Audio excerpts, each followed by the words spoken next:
what you were studying or what you were doing in Tunisia before coming to Japan?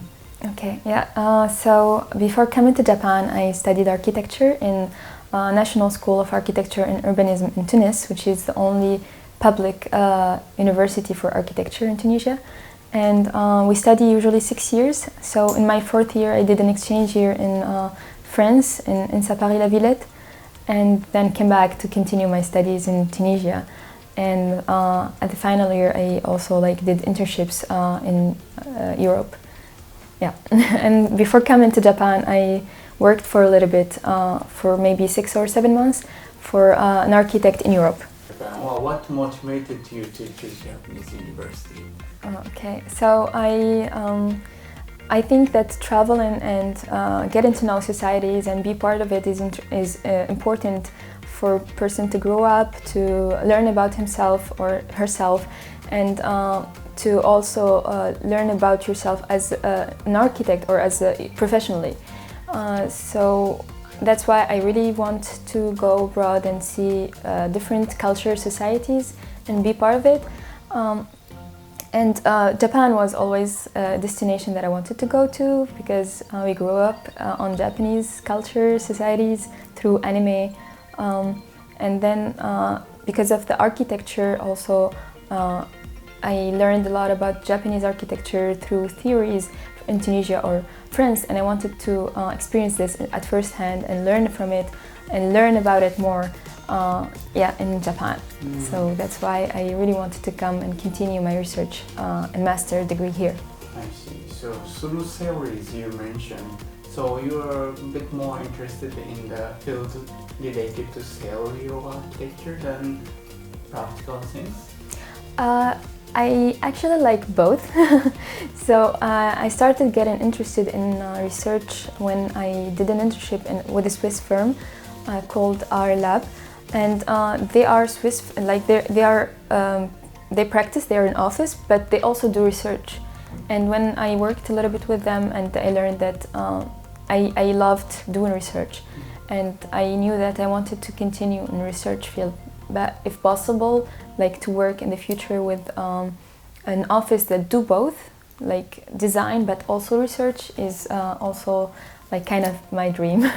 So you mentioned you just started your master program this April. Yes. Yeah. So, and you are receiving the mixed scholarship from Japanese Museum Education. So you applied, when you applied mixed scholarship in Tunisia, and how was the selection process? So I applied on April 2021, I think. And the process took almost 1 year. And so first you have to apply through the files, sending your files to the embassy, and then you need to have an English-Japanese test. The Japanese test doesn't count really, it's just formality, but the English test counts, and if you pass the English test, then you will have the interview.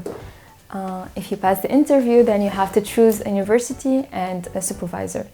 And yeah, this is how it went. So the first parts I did when I was in Tunisia, and then when I went to do internships in Europe, I continued the university and chosen professor when I was in Europe. So I see.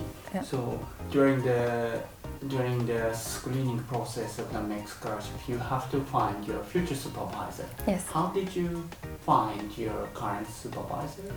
So I actually when I started looking for a master, I just knew that I need to search for something that I want to do.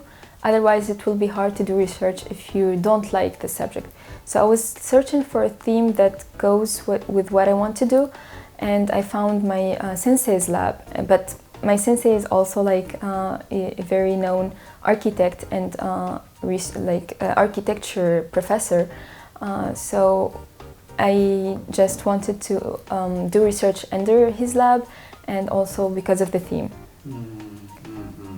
So, but as you mentioned, you already know him, or you are already interested in that field. Yes. But do you have any advice, or do you have anything you can say to the future applicant to the next scholarship?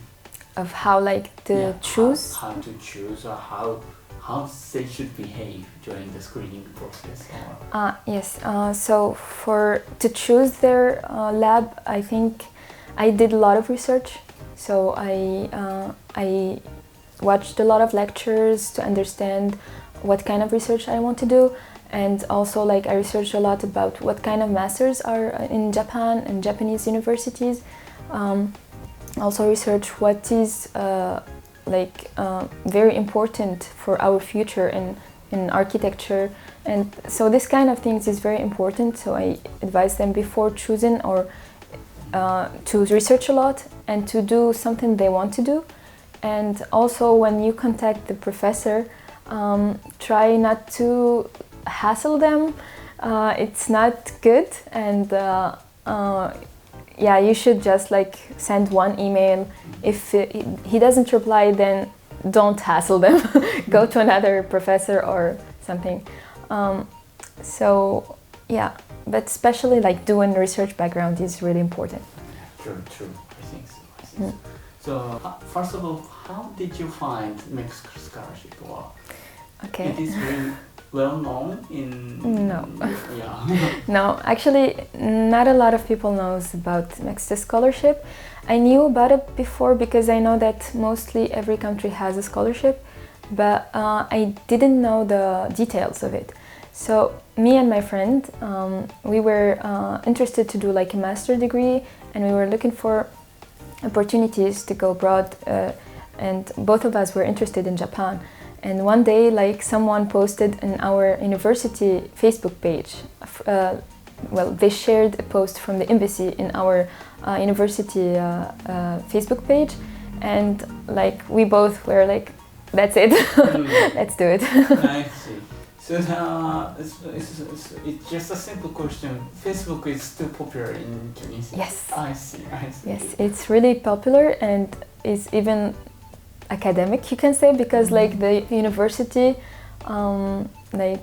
posts important things on Facebook page.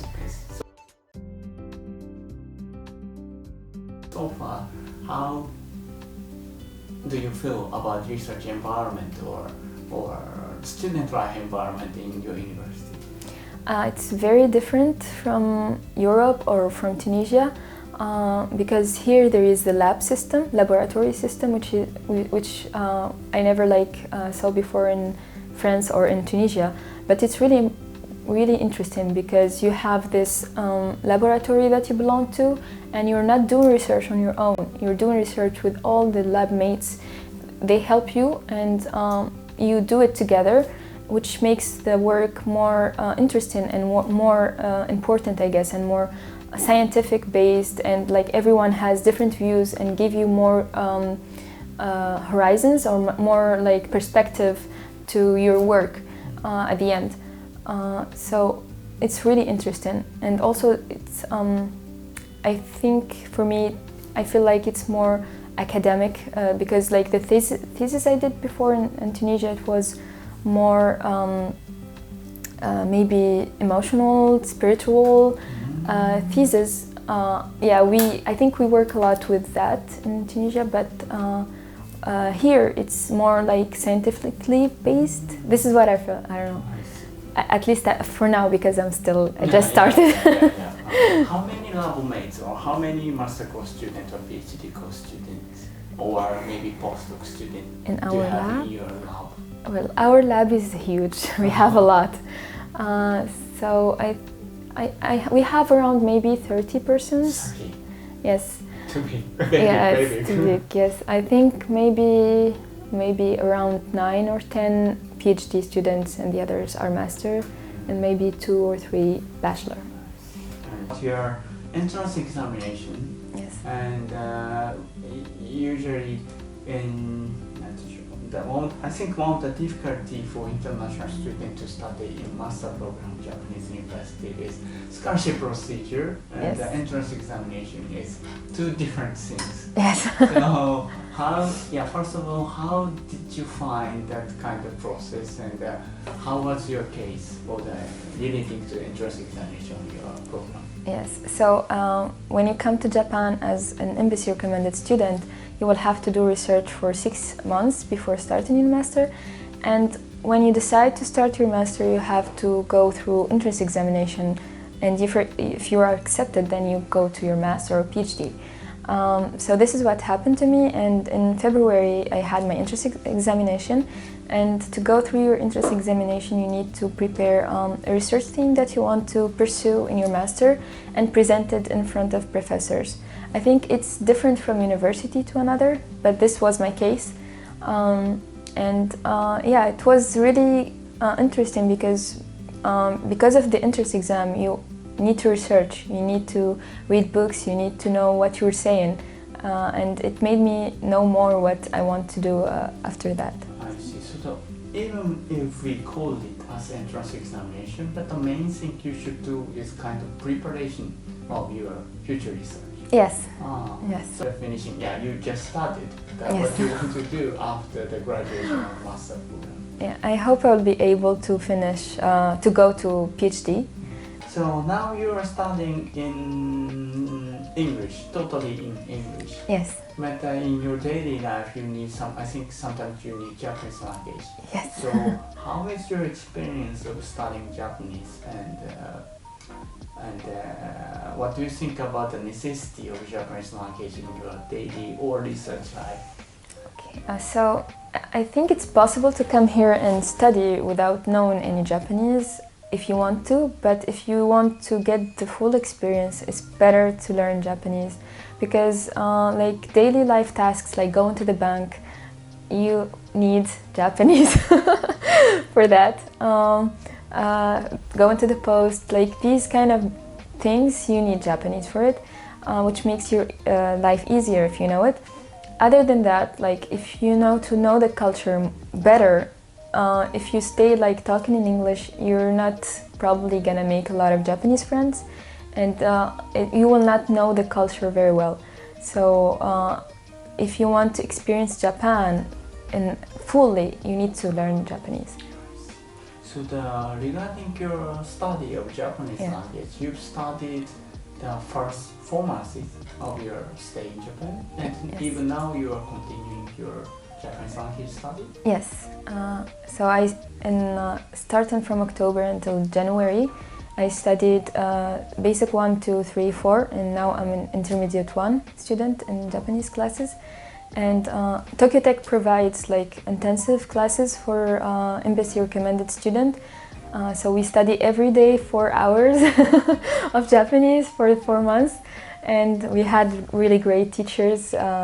They were super fun, and we learned a lot from them, so it was super fun. So how is it difficult, or how is it hard for you to do both things in same? I mean, now you are doing your own research, but at the same time you need some time for the study of Japanese language. You can do both at the same time, or? It's a little bit hard, but if you know how to manage your time, it's possible. So what I do is study Japanese while I'm in the train. So because I live a little bit far from the university, so I take the time in the densha, in the train, and I like do some quizzes, or like there is an application called Anki that helps you memorize. Also, I do that in the train every day. It's the last thing I'm trying to ask is related to it, about your daily life in Japan. Yes. So you just, we can say you've just started your life in Japan. It passed like for 6 months. But so far, what's your opinion of living in Japan, or how did you felt staying in Japan? Is there some difficulty? So it's my own experience, but I feel like I really like living in Japan. I feel like the culture and the ethics, as I said before, I really like it. I like the politeness. It really suits my character and my personality. Maybe the only difficulties is going to the bank. And I don't really speak that good Japanese, so it's really hard like to do this task. So I always need to get someone who speaks Japanese, or I just have to translate with Google Translation. So these basically I think the most difficulties that I have. Other than that, like even in the bank, they try to help you, so it's not that big of a problem. Yes. How about the communication with Japanese students in your laboratory or in your university? I think Japanese university, Japanese students are generally a bit shy. Yeah. So it's sometimes difficult, or? At first, yeah, when like I knew that like Japanese students are shy, but I didn't know at what extent. So when I came first here, like at first they were a little bit shy, but then I tried like to open up more to them, and I think it's good. Like now they try to speak to me in English, and I try to speak to them Japanese. So and they're teaching me Japanese, and I'm helping them with English. So it's like a win-win situation. True. So far you've traveled someplace in Japan, or you're staying all day all time in Tokyo, or? So most of the time I'm in Tokyo because I don't have time. But I went to Kyoto with my PhD senpai to help her a little bit with her work, and I went to Kamakura with my Japanese class. They took us there to see Kamakura, and it was super fun. I went, where else? I went to Nikko with my Tunisian friend. It was super nice. I also go to Chiba, but mainly for lab work, so it's mainly for work. Okay, so it means you still have a lot of places you can visit for fun. But Tokyo also have a lot to see, and like even my friend who came as an exchange here for 6 months, they couldn't finish Tokyo alone. So I think I'm still discovering Tokyo, and I'm trying to go around a little bit when I have time. But I think even like I'm staying here for 2 years for my master, and I think it's not enough to see all Japan. There's a lot to see, and it's really different from any place I've seen before, different from Europe, different from Tunisia, and it's new universe, as we say in Arabic. كوكب اليابان. Okay, I always say that if you have an opportunity that came to you, just jump in and go and experience. If it's bad or good, you're gonna learn from it and you're gonna grow from it. So accept the challenge and go for it. And for now, like this experience is so good. So if you want to come to Japan, I recommend Master Scholarship. It's really nice way to come and study and discover the culture and society, and a new challenge for you to grow up, I guess, and to become the person you want to be professionally and personally, I guess.